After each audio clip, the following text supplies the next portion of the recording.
भगवान गौतम बुद्ध, त्याच पद्धतीनं या महाराष्ट्राच्या मातीमध्ये ज्यांनी दोन छत्रपती घडवले अशा राजमाता जिजाऊ, या महाराष्ट्रामध्ये समतेचं राज्य निर्माण करणारे छत्रपती शिवाजी महाराज, छत्रपती संभाजी महाराज, कोल्हापूर संस्थानामध्ये 50% आरक्षणाची तरतूद करून या देशामध्ये आरक्षणाची खऱ्या अर्थाने सुरुवात करणारे राजर्षी शाहू महाराज,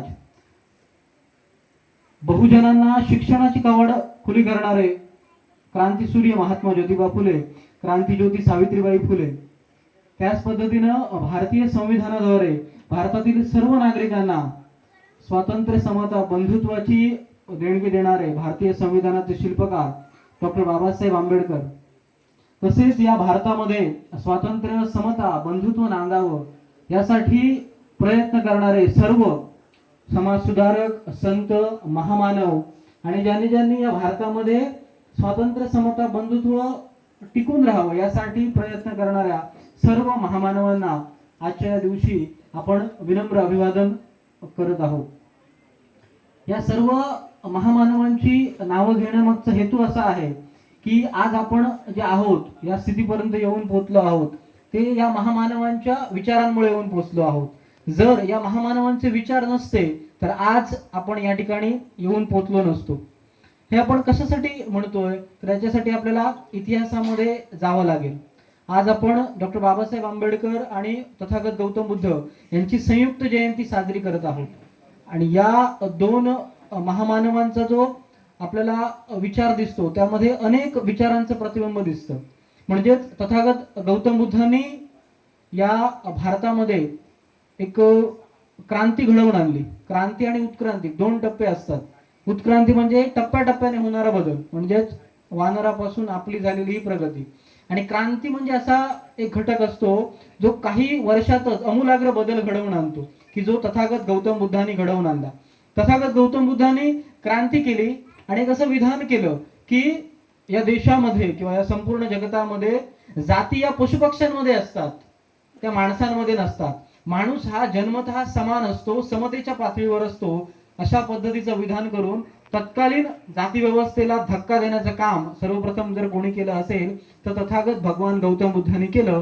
म्हणजेच गौतम बुद्धांनी सर्व मानवाला समानतेच्या पातळीवर आणलं की जन्मतः माणसामध्ये कोणत्याही पद्धतीचा भेद नाही, कोणत्याही पद्धतीचं त्या ठिकाणी असा अभेद नसून सर्व मानव समान आहे. त्यानंतर या महाराष्ट्रामध्ये ज्यांनी खऱ्या अर्थानं समतेचं राज्य निर्माण केलं ते म्हणजे छत्रपती शिवाजी महाराज. छत्रपती शिवाजी महाराजांनी या महाराष्ट्रामध्ये समतेचं राज्य निर्माण केलं. समतेचं राज्य निर्माण केलं असं आपण का म्हणतो तर छत्रपती शिवाजी महाराजांनी त्यांच्या स्वराज्यामध्ये जे मावळे होते त्या मावळ्यांची कोणत्याही पद्धतीची जात, धर्म, पंथ, लिंग हे न पाहता त्यांच्याकडे कोणते गुण आहेत, त्यांच्याकडे कोणते कौशल्य आहे, त्या कौशल्याच्या जोरावर त्यांनी त्यांना स्वराज्यामध्ये सामील करून घेतलेलं. आणि त्यांची असंख्य उदाहरणं अशी आहेत, ती उदाहरणं आपण जर पाहिली तर छत्रपती शिवाजी महाराजांनी या महाराष्ट्रामध्ये जातीभेद, वर्णभेद, लिंगभेद नष्ट करण्याचं काम केलं. म्हणून तर छत्रपती शिवाजी महाराजांचे जेवढे जेवढे किल्ले आहेत या किल्ल्याची महत्वाची जबाबदारी असते ती किल्लेदारांची, आणि या किल्लेदारांची जबाबदारी छत्रपती शिवाजी महाराजांनी तत्कालीन परिस्थितीमध्ये अनुसूचित जातीचे समाजाचे लोक होते त्यांना दिलेली होते. म्हणजे तिथे छत्रपती शिवाजी महाराजांनी काय केलं की अनुसूचित जातीचे जे लोक आहेत त्यांच्याकडे असणारं गुण, त्यांच्याकडे नेतृत्व कौशल्य हे जाणून घेतलं. अशा पद्धतीनं सर्व समाज घटकांना छत्रपती शिवाजी महाराजांनी त्या ठिकाणी न्याय दिला. याच छत्रपती शिवाजी महाराजांचं पुढच्या टप्प्यातील कार्य जो प्रभाव येतो तो येतो महात्मा ज्योतिबा फुलेंवर. महात्मा ज्योतिबा फुलेंनी काय केलं की शिक्षण व्यवस्था ही बंदिस्त होती. स्त्रिय आणि शूद्रांना कोणत्याही पद्धतीचं काय नव्हतं, शिक्षणाचा अधिकार नव्हता. महात्मा ज्योतिबा फुले आणि सावित्रीबाई फुले यांनी काय केलं, हे जे बंदिस्त शिक्षण आहे हे बंदिस्त शिक्षण खुलं करण्याचं काम केलं आणि त्याची परिणिती आज आपण बघू शकतो की आज समाजातील सर्व घटक काय करत आहेत, शिकत आहेत. महिला मोठ्या पद्धतीने शिकत आहेत, शिक्षण घेत आहेत, अगदी सरपंच पदापासून ते राष्ट्रपती पदापर्यंत जात आहेत. आणि याचं श्रेय जातं या सर्व घटकांना, म्हणजेच तथागत गौतम बुद्धांना जातं, छत्रपती शिवाजी महाराजांना जातं, महात्मा ज्योतिबा फुले यांना जातं. जर हे महामानव आले नसते किंवा यांनी विचारांची पेरणी केली नसती तर या देशातील स्त्रियांना मानाचा आणि सन्मानाचं स्थान त्या ठिकाणी मिळालं नसतं. आणि ह्या सर्वांचा प्रभाव जो दिसून येतो तो डॉक्टर बाबासाहेब आंबेडकरांवर दिसून येतो. डॉक्टर बाबासाहेब आंबेडकरांनी आपल्या जीवनामध्ये 3 गुरु मानले. त्यामध्ये बुद्ध, कबीर आणि फुले यांचा डॉक्टर बाबासाहेब आंबेडकरांवर मोठ्या पद्धतीने प्रभाव होता. कारण लहानपणी डॉक्टर बाबासाहेब आंबेडकरांना केळुसकर गुरुजींनी गौतम बुद्धांचं पुस्तक चरित्र भेट म्हणून दिलेलं होतं आणि त्याचा प्रभाव लहानपणापासूनच डॉक्टर बाबासाहेब आंबेडकरांवर होता. त्याच पद्धतीनं महात्मा फुलेंचा देखील प्रभाव मोठ्या पद्धतीनं होता. आणि याचाच प्रभाव आपल्याला दिसून येतो की बाबासाहेबांनी जे विविध आंदोलनं केली, विविध सत्याग्रह केले आणि पुढे जाऊन संविधानाच्या निर्मितीमध्ये डॉक्टर बाबासाहेब आंबेडकरांनी जी महत्वाची भूमिका बजावली त्यामध्ये या सर्वांचा प्रभाव दिसतो. म्हणजे छत्रपती शिवाजी महाराजांनी निर्माण केलेलं जे समतेचं राज्य होतं त्याचा प्रभाव आपल्याला संविधानामध्ये दिसतो. शिक्षण घेतलं पाहिजे ही महत्वाची गरज आहे, ती गरज आपल्याला संविधानामध्ये दिसतं. या सर्व गोष्टींचा प्रभाव आपल्याला संविधानामध्ये दिसतो. इथं सर्वात महत्वाची गोष्ट लक्षात घेण्यासारखी आहे की ज्या महामानवाने हे समतेचं कार्य केलं त्या कार्याला व्यापक रूप खऱ्या अर्थानं जर आलं असेल तर ते डॉक्टर बाबासाहेब आंबेडकरांच्या कार्यकाळामध्ये आलं. आणि ते व्यापक रूप अशा पद्धतीने आलं की जागतिक पातळीवर आलं.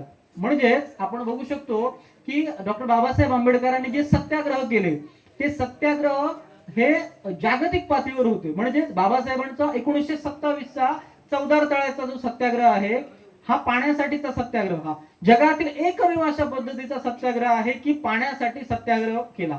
म्हणजेच या सत्याग्रहातून डॉक्टर बाबासाहेब आंबेडकर जगाला दाखवून देत होते की असा देखील भारत देश आहे की ज्या भारत देशामध्ये पाण्यासाठी संघर्ष करावा लागतो. चौदार तळ्याचा सत्याग्रह होत असताना डॉक्टर बाबासाहेब आंबेडकर म्हणाले होते तुम्ही आवर्जून चौदार तळ्याला तिथे जाऊन या. त्या ठिकाणी एक स्तंभ आहे आणि त्या स्तंभावर ती अक्षर लिहिलेली आहेत. बाबासाहेब असं म्हणतात की हा संघर्ष, पाण्याचा संघर्ष आम्ही मूलभूत हक्कांसाठी करत आहोत. म्हणजेच पाणी हा मूलभूत हक्क आहे आणि तो मूलभूत हक्क धारण करत असताना कोणत्याही पद्धतीचा काय करता कामा नये, त्या ठिकाणी भेदभाव करता कामा नये. आणि म्हणूनच आपण काय करतो आहोत, सत्याग्रह करत आहोत. तत्कालीन परिस्थितीमध्ये महाडची जी नगरपालिका होती त्या महाडच्या नगरपालिकेने चौदार तळ्याचे पाणी सर्वांना खुलं व्हावं अशा पद्धतीचा ठराव केलेला होता. परंतु या ठरावानुसार कार्यवाही होत नव्हती आणि म्हणून डॉक्टर बाबासाहेब आंबेडकरांनी चौदार तळ्याचा सत्याग्रह केला आणि त्यानुसार जे पाणी आहे हे सर्वांसाठी त्या ठिकाणी खुलं करण्याची प्रक्रिया त्या ठिकाणी सुरुवात झाली. यात 1927च्या सत्याग्रहानंतर 3 वर्षानंतर डॉक्टर बाबासाहेब आंबेडकर सत्याग्रह करतात, तो म्हणजे नाशिकच्या काळाराम मंदिराचा सत्याग्रह. इथे एक गोष्ट लक्षात घेतली पाहिजे की हे सत्याग्रह करण्यामागची डॉक्टर बाबासाहेब आंबेडकरांची भूमिका अशी आहे, तत्कालीन परिस्थितीमध्ये भारत देशावर इंग्रजांचं राज्य होतं आणि या सत्याग्रहाच्या माध्यमातून डॉक्टर बाबासाहेब आंबेडकर जगाला आणि इंग्रजी व्यवस्थेला आणि संपूर्ण प्रस्थापित समाजाला दाखवून देत होते की कशा पद्धतीनं इथल्या अस्पृश्यांना मूलभूत हक्कांपासून वंचित ठेवण्यात येत आहे. म्हणजे चौदार तळ्याचा सत्याग्रह करून बाबासाहेब दाखवून देत होते की पाणी पिण्याचा इथे आम्हाला हक्क आणि अधिकार नाही. माणसासारखे आम्ही माणसं आहोत तर देखील पाणी पिण्याचा हक्क आणि अधिकार नाही. हे प्रस्थापित व्यवस्थेला समजलं पाहिजे, हे त्या घटकांना समजलं पाहिजे. पुढे जाऊन 1930 मधला जो सत्याग्रह आहे हा अतिशय महत्वाचा सत्याग्रह आहे, नाशिकच्या काळाराम मंदिराचा सत्याग्रह. बहुतांश लोकांना असं वाटतं की 1930चा सत्याग्रह आहे नाशिकच्या काळाराम मंदिराचा. या सत्याग्रहानं या देशातील अस्पृश्यांना मंदिराचे दरवाजे खुले झाले. पण इथं गोष्ट पूर्णतः भिन्न आहे. हा सत्याग्रह आपण जाणून घेतला पाहिजे.